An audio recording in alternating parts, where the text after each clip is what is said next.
It doesn't directly relate to my work, however, I am quite inspired by the history of the flaneur and how it's been appropriated within different artistic movements. For example, the Situationist International, they kind of understood the idea of the flaneur in relationship to the urban environment. They kind of defined psychogeography as something an individual or a member of the public will have a certain subjective, more emotional relationship to architecture and the urban environment, as opposed to a kind of objective kind of understanding of how things actually are. So this kind of approach to being in a place and responding to a place has influenced my work and my time here.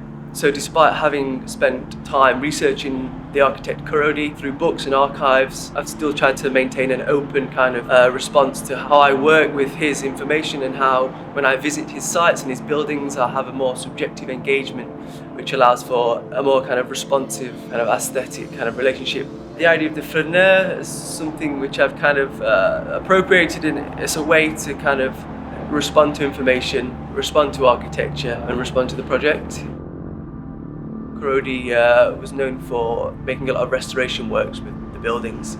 So a lot of sites that I've visited are still in the process of going from one thing to another, whether that's a house to a restaurant or a restaurant to an art gallery. There's a lot of these buildings that are in a transitory state, so focused on this idea of this impermanent idea of architecture, tried to capture that movement within interiors and exteriors of the buildings. You see it a lot within the heritage industry, is the importance of particular figures don't get realised until maybe 50, 60 years after their deaths. So what happens in that in-between stage is not really cared for. For example, with architecture, the buildings of Korody have gone through different ownership, from private to public.